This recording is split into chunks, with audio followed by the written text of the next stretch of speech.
right. We got a little hard work going on this Tuesday night. We getting this work in right now.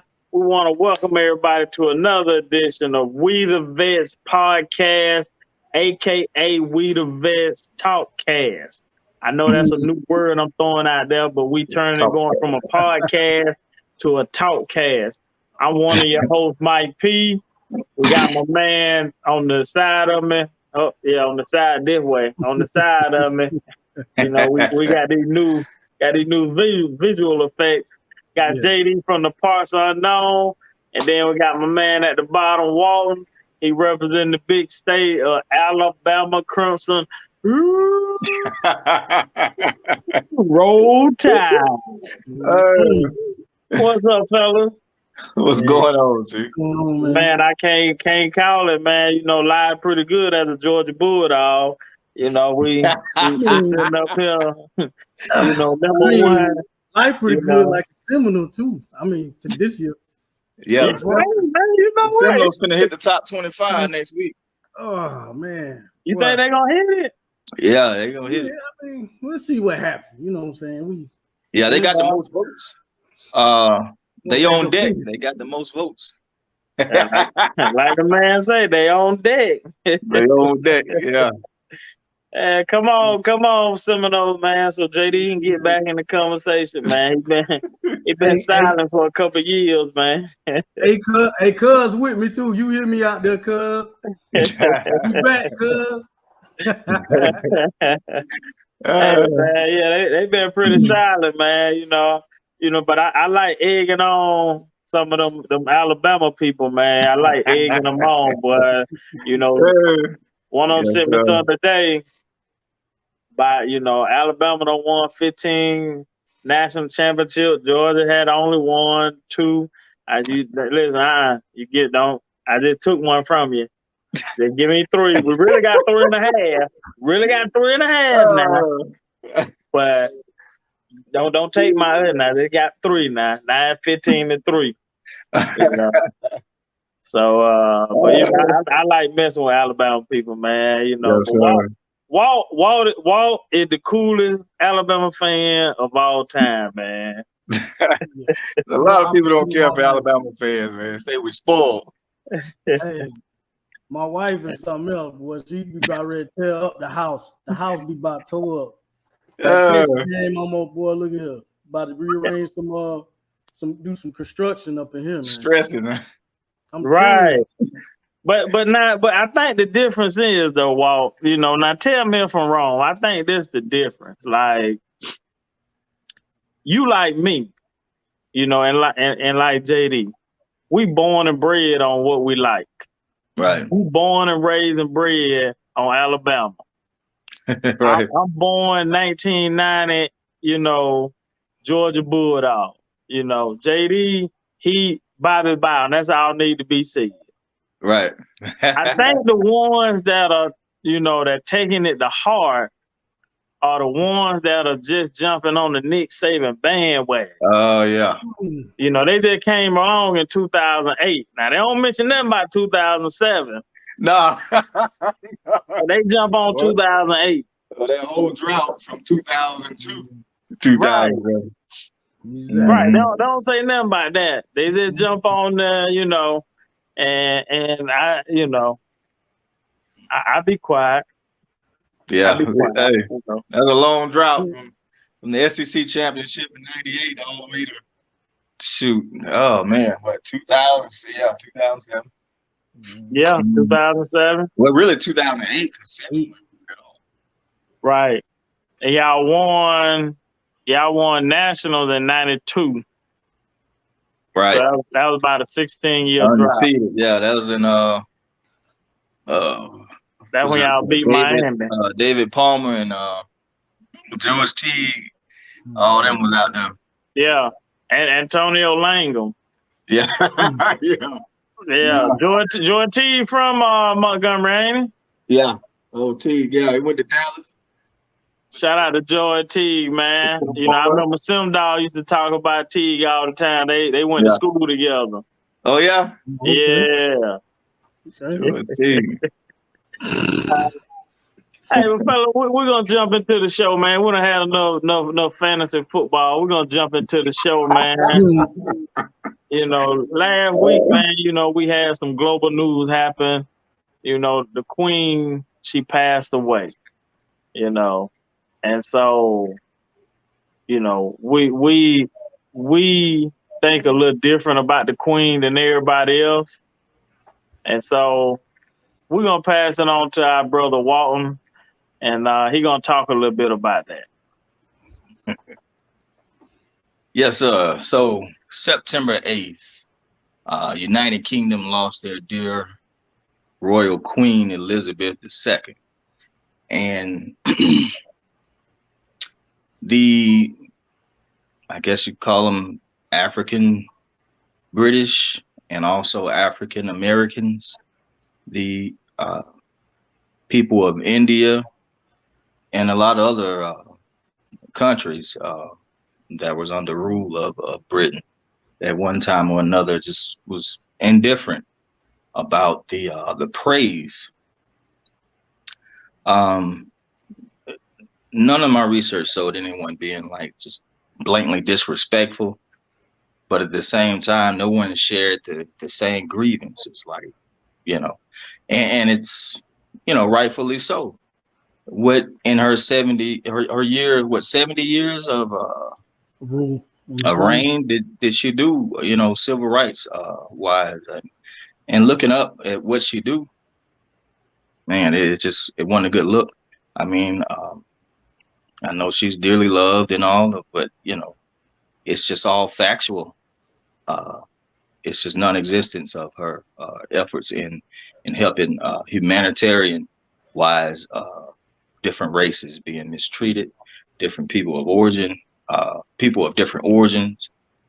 You know, this all has to do with human rights, and we always getting at China about this.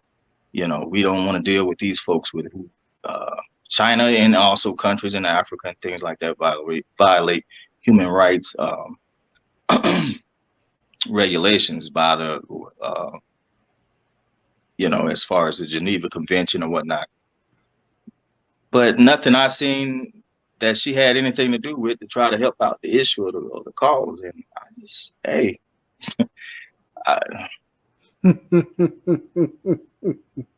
no shade, you know. Hey, shout out to Great Britain. But I feel the African British over there who just don't share the same sentiment, you know. I know she could have done a lot more and a lot better for the people there and around the world. Mm.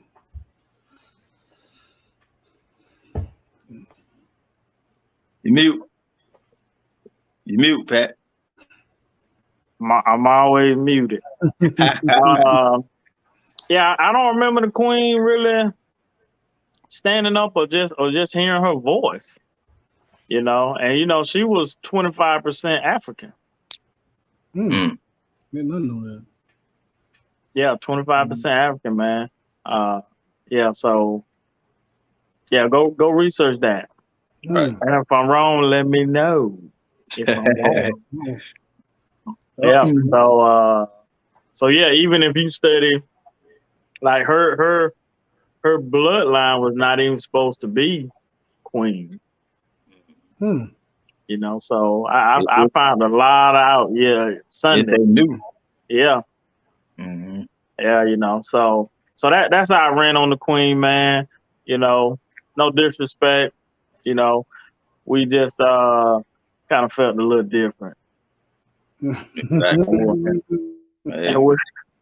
Right. Britain, y'all let that monarchy go, man. Y'all got a prime minister. Let him do his thing, man.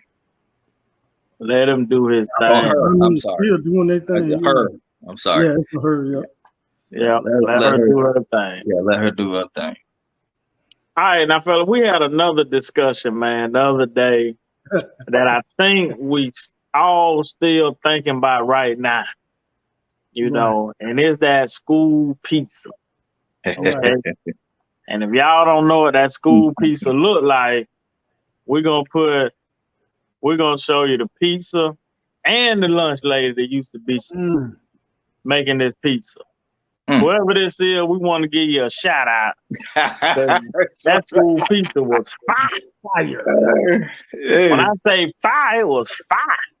Hey, I gotta say fire and free. Hey, y'all mama hook up that. Hey, y'all mama hook up that free lunch. We feel that storm. Hey, You know, now Yes. the debate is which pizza was better. Like, so I just found out. Walt just told me I'm 42 years old. I just learned this was Mexican style pizza. that's Okay, so I was this many years old before I found that out. You know, and you know, this one right here said, "Coming lace crack for the school kids." You know, I remember getting these little patches with the little dipping sauce. yeah. It never crossed my mind Mhm. that it was Mexican. Mhm. Hispanic food. Did not know that. Well, it's But it's just a Mexican style, you know. Yeah. It's you know So, those ingredients. I think it got a little chili powder on the little cumin. yeah beef and cumin and stuff. So I can't say the Mexicans made it, 'cause, you know, that wouldn't be accurate. gotcha. Well, boy, if anybody out there know where we can find them pizzas, okay, please DM us or message us or comment or something, man. You know. So JD, let me ask you, man, which one was the best? Well, You know? I didn't really get the mess with that Mexican pizza too often. So I really, my main thing was that rectangle that you showed in the first clip. That rectangle pizza and Bus. chocolate milk. Back in the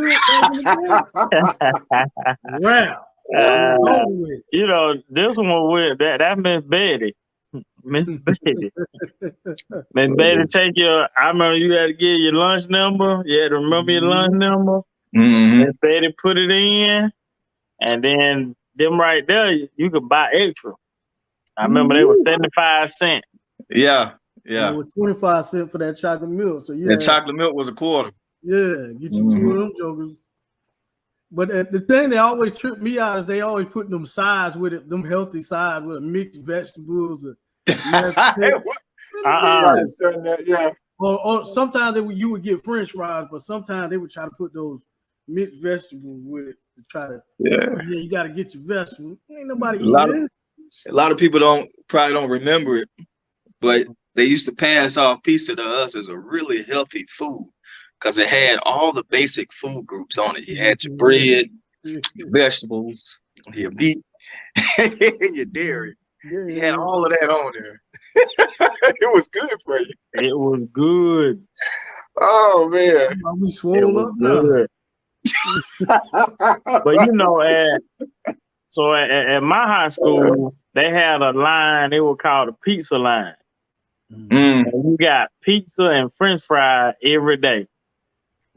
So we had the regular line, then you had the fast food line, then you had the pizza line, you had the salad bar, and then you had the sandwich bar. You know, so you can pick and choose what you want to eat based on how you felt that day. Hey, Michelle Obama had something to say about that. Hey, you heard me? You sure that one a defect? That sounds like a defect to me. That's what it sounds like. I had a nice high school. Man. That pizza line be so long, man. Boy, you be trying to hurry and get there, man. It's gonna be out the door. That pizza was jumping. Know? In about 15 minutes, man, I'm just gonna jump in the fast food line and eat, man. I ain't got but 15 minutes left. That's exactly how the defect was too. Yes, fast food side. I'm still mad at defect because when you know on brunch you were supposed to be able to go up and get seconds and stuff, man. I'm still upset with them. 21 years later. Now that's wild right there. That is wild. So look like the rectangular. Oh, and I wasn't rectangular, man. It was triangle. Well, yeah. Yeah, I was in a. I think it was a triangle. I could be wrong. That was. Ooh, boy, time done passed. But I could have sworn it was triangle, man. Yeah, I think it was triangle. It could have been rectangle too, but that was over 20, man, 24, 25 years ago. Yeah, how time has flown. Speak for yourself. I don't know what. Damn, you old. That's messed up, man.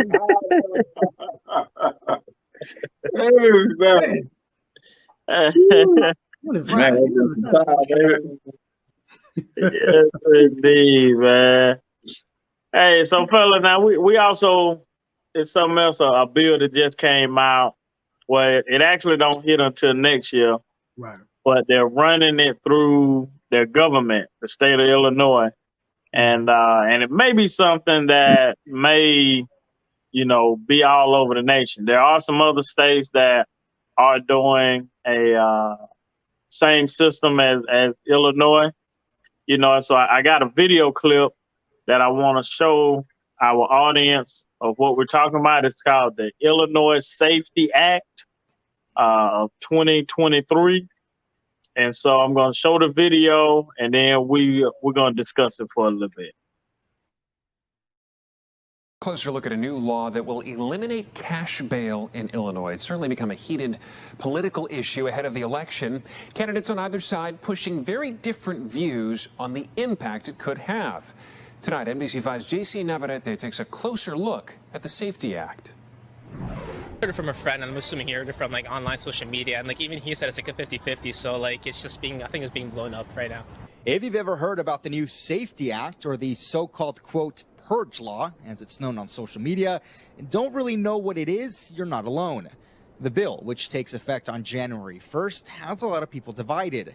A key element of the bill is it eliminates cash bail, making Illinois the first state in the country to do so. Something critics say will lead to suspects being released with no guarantee they'll appear in court. I think it's much ado about nothing. I think realistically, people who are dangerous are still going to be kept in custody. Deep down, House Bill 3653 is a large sweeping bill that does a lot more than just eliminate cash bail. It will also focus on police training policies, police accountability, transparency in law enforcement, and the rights of detainees and prisoners. The bill will require body cameras on all officers by 2025, as well as a ban on all police chokeholds. However, some remain solely focused on the cashless bail aspect of the bill. Professor Kling believes that's more of a political talking point with elections right around the corner. The Safety Act is already facing a legal hurdle. Kankakee County has filed suit declaring it unconstitutional. Pritzker has nothing to do with it. Pritzker signed a bill that the legislature enacted. The legislature was put there by the people of the state of Illinois. And so realistically, if anybody gets out, it goes on the people. While many on social media are raising concerns about dangerous criminals being let out of jail, Professor King, who's a defense attorney, would like to see more credit being given to those prosecutors and those judges. If it works the way it's supposed to work, then hopefully people will be safe and the bad guys will stay in and the people who don't need to stay in won't stay in. JC Navarrete, NBC5 News.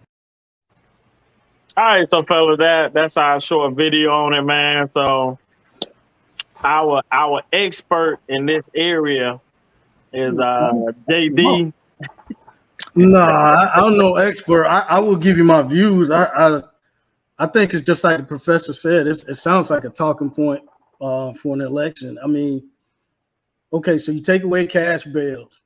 All right, if we had cash bail, if the cash bail system was still in place, if you had the money to pay bail, you would get out. So those criminals will still be able to get out and potentially run from their court date. If we want to keep it at 100, that's what it would be.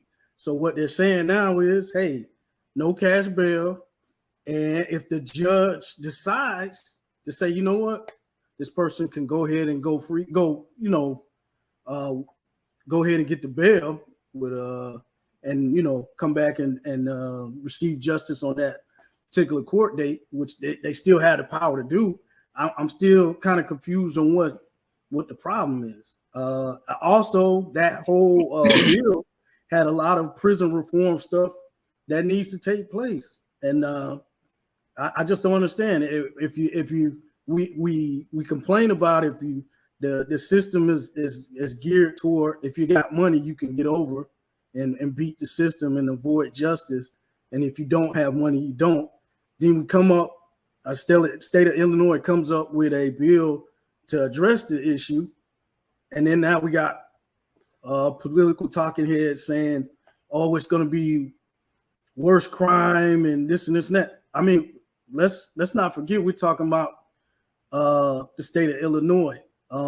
It's not like, no disrespect, but it's not like they're doing a bang up job over there anyway. You know what I'm saying? Like, it's not like y'all doing an outstanding job and then somebody's coming and messing up your work. I mean, y'all need that stuff in that bill. Y'all need some of that training and things of that sort. So I don't understand what the confusion is about. I really don't. It sounds pretty much cut and dry. And okay, you don't agree with it? How about we come up with a solution instead of saying, "Oh, the prisoners are going to get out and it's going to be crazy." We got a lot of people in jail for some foolishness. We are what, about 4 or 5% of the world population, yet we're number one in the world with prisoners here in the United States. We got roughly about 2 million, 2.1 million people in prison right now. We represent 20-something odd percent of all the people in jail. A lot of those people that's in jail for crimes that are non-violent crimes. I'm pretty sure the judge can figure out who should stay and who should go. Do they make mistakes? Yes. But that's in any freaking profession, any walk of life. I mean, we have police who make mistakes all the time too, and we give them the benefit of the doubt more times than not.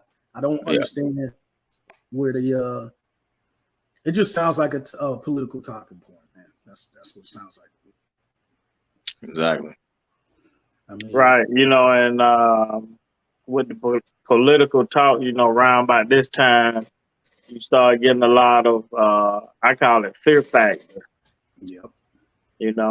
They want to scare people into voting the way that they want to. Here in the state of Florida, Val Demings has a commercial, and and she was a former police chief. Well, now you get, people who running against her, saying that, she want to bring in people, she want to get people out of jail so they can rip and rape and pillage, the state of Florida, and like, man, that's the furthest from the truth. But what do they call it? Propaganda. But people believe it, because they're in their own little world. They never come out of that world, and so they never get an opportunity to see what's on the other side of the fence or the gate that they live on. Right. So yeah, I'm with you as far as the talking points, and it is a lot of good stuff. For the police, there's no more choke. That's huge. That's huge. I mean, that shouldn't even be on the books in the first place. That shouldn't even. We're still citizens of the United States. Like, I don't understand why that's even on the books. Better treatment of inmates. Look, and this is just me serving in the military, being serving with other soldiers. When a soldier did something wrong, they made a mistake, you made a correction. You still treated that person like a person. You still treated them with dignity and respect. You know what I'm saying? Now, you at least gave them the benefit of the doubt. Now, if they messed it up, then there was other corrective actions made, but you still treated them like a human being. You got situations where that may not be the case. You know what I'm saying? Right. Whether it's if they get to prison or before you even get to prison. Sometimes you don't even make it to the courtroom to get justice. Right. So I think that's good to go. And then one more point, man, I'll shut up. But Pat, you brought up a good point about that fear factor, because you notice you had people with the propaganda calling the bill the purge bill, like the movie, like they finna let everybody out here and you get the free reign to do whatever you want for 24 hours. So That's crazy. Oh, it's the purge bill. Wow. And then you're gonna have people that don't know, didn't read the law, didn't hear it, read it, or study anything, and be like, the purge bill. Oh, that's crazy. I can't believe the government is coming up with it. Right. Government about to take over. Government about to take over. You know, and that's what you get, man. You know, so you know, I if it was in, let's say if it was in the state of Alabama, you know, no disrespect to you, Walt, but I could understand the talk coming, you know. But Illinois, I just don't I don't get why the talk is happening like that unless the people in the state feel like this bill is going to affect Chicago, the city of Chicago, more than any other part of the state. You know. Well, from what I saw, the officers that were complaining against it were like, so let's say you got a call to go to a house for trespassing. Mm-hmm. Instead of that person getting arrested, they would just be cited a ticket and have to, you know, pay their fine. And if they don't pay a fine, of course, they end up having to go to court or whatever case may be, but they will not be arrested. And so they were saying, well, there's a lot of crimes that would just not be taken care of. But if you document that person did something, they got a ticket for, they already on your radar. So if it's a nonviolent crime, and then, I mean, I don't know what the argument is about. Right. And if you got a problem with the system, law enforcement, as the guys on the ground, as the guys who serve in the prison, I'm pretty sure they got some ideas that maybe could be used to make the law more effective. Right. Yeah. If them cops want some action, go work at the prison. They, you know, is it so hard to protect and serve? Is it that hard? Nonviolent crimes. You know, prison already is a business. It's already a business. You know, part of the reason they don't want to legalize marijuana.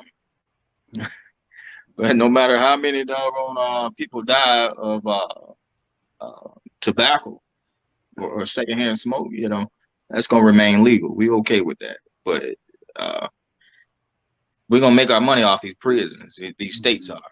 Oh, yeah. And wherever they see the money at, and in Illinois' case, like Pat say, I mean, it's you know, it's just to spook the people into voting, you know, where they want them to vote. But this, you know, hopefully they looking at the risk, you know, taking that risk assessment and looking ahead at how they gonna go, you know, forward with this, because I'm sure there's an area, a gray area, of course, what they probably haven't covered or we haven't thought of yet about the disadvantage of this. Right. Hey man, good points on all of it, man. Good points on all of it, you know. So, you know, maybe they need to bring us up there. You know? I mean, at the very least, some law enforcement guys, and let them address their issues. But at the same time, it need to be. I mean, it's a democracy, right? So I will hope that you bring some guys that's been on the wrong end of the other side of the law enforcement as well. Because I mean, we got a documentary on Netflix about a kid who was held in prison, didn't see a court date over a backpack for like, was it 4 or 5 years in Rikers Island? Wow. And then he gets out, they sue, you know, because it was wrong and it was filed, but he didn't have the money to pay for bail. So they kept him for years. He gets out, he's messed up in the head, he kills himself. Oh man. So, you know, you throw that fear mongering stuff out, but you don't throw the other side out. There's a reason why we're trying to reform some of this foolishness out of the system. And why not do it? There's other countries that's on the same level as the United States as far as, you know, financially, that's doing it. And studies show it's effective. If you treat people humane and do the right thing by people, yeah, they're going to not every case, but more times than not, hey, I did this. I got to do what I got to do. And then I serve my time and give them a chance to come back and rejoin society as a productive member. Cool. Now, there are exceptions to that rule, of course. Right. Of course, there are going to be exceptions. But for the most part, you give people a fair shake. Right. You'll be all right. Instead of having 2 million jokers in jail. I don't think it's 2 million violent offenders in America and in prison. Right. Not. Right. I agree with you on that, man. It's probably a handful, but people will say 2 million is a handful of out of the 300 million people that live here. Yeah. So they'll say that what is it, the law of large numbers. Right. Yeah, but if we're not even the biggest continent and we're barely 5% of the world, and we got 2 million, we got 20-something, 25% of the dang on prisoners in the world. Of those 2 million, I bet at least 1 million of them.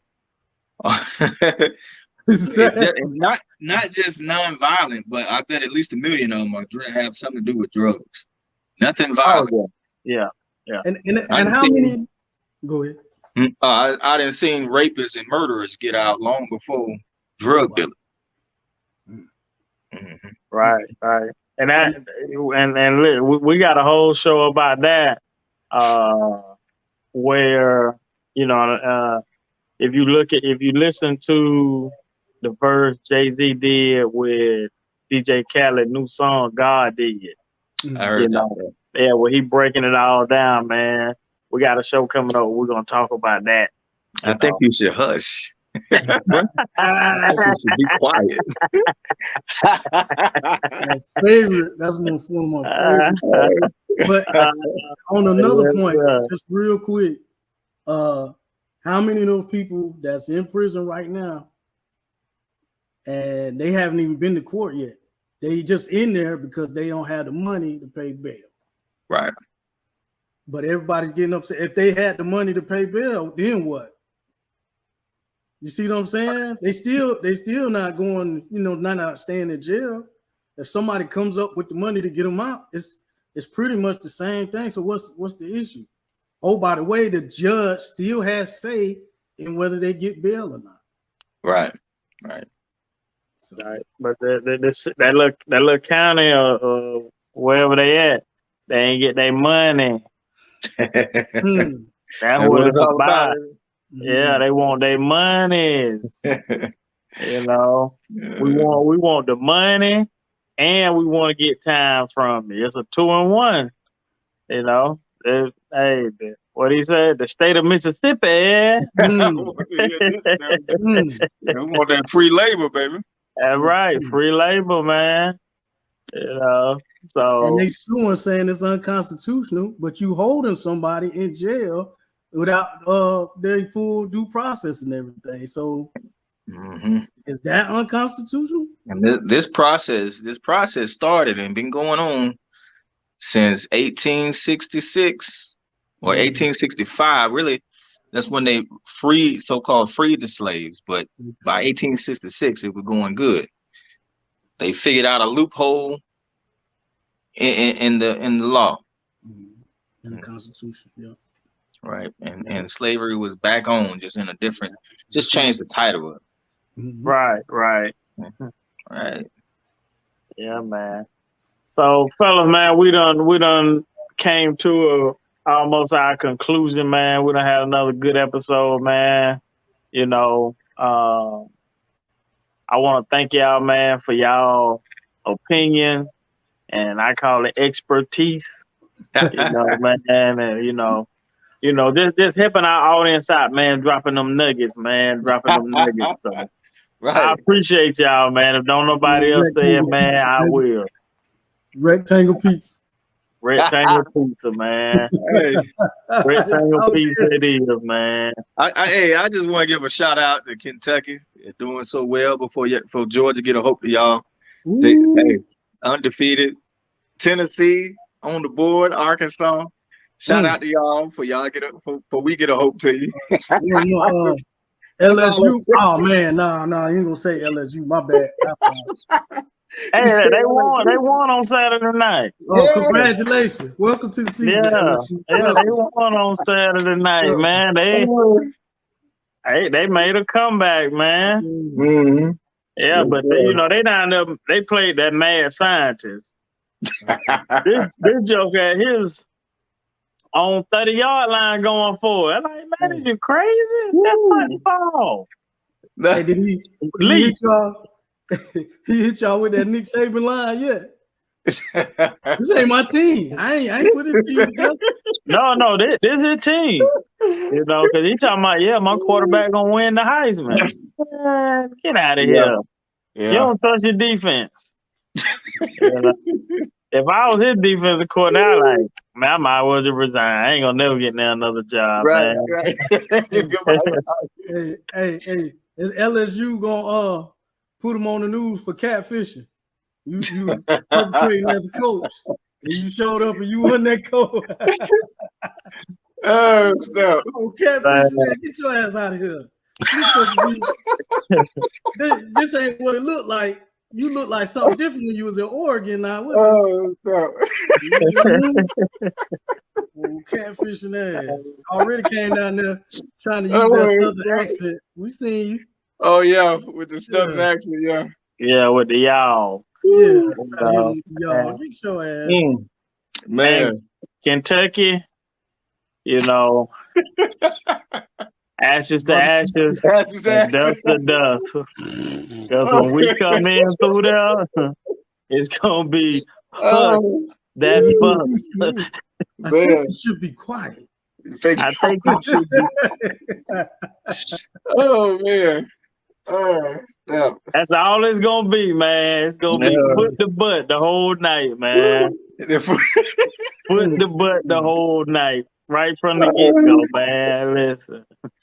Go ahead, Wildcats. Wildcat, now look, the Wildcats, listen. The first two drives, you got to do what you're gonna do against them. Right. So once we settle in, and them joker roll them necks, boy, you in for it then, now. Baby Smart comes with that pressure. I know Kentucky tried to use the name Wildcat, but we know that belongs to Bethune-Cookman now.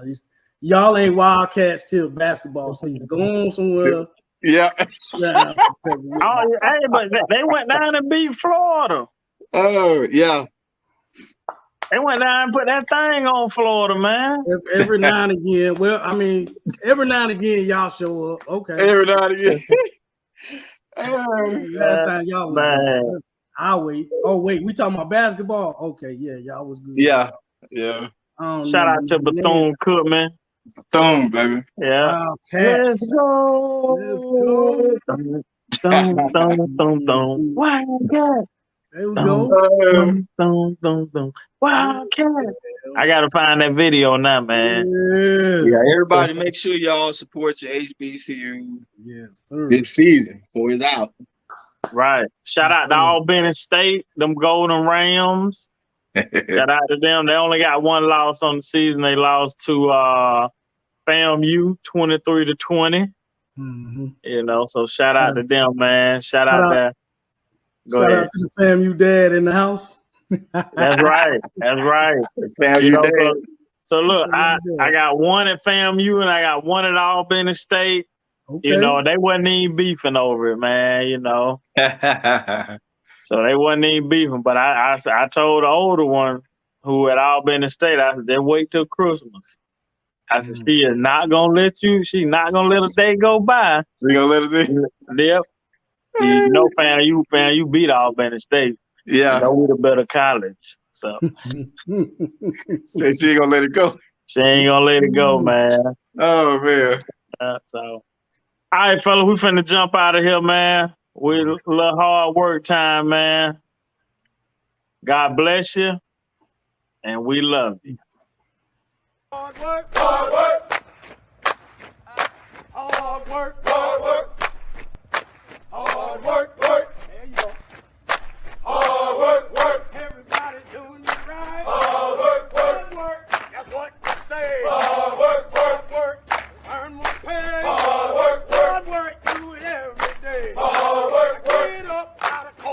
Free.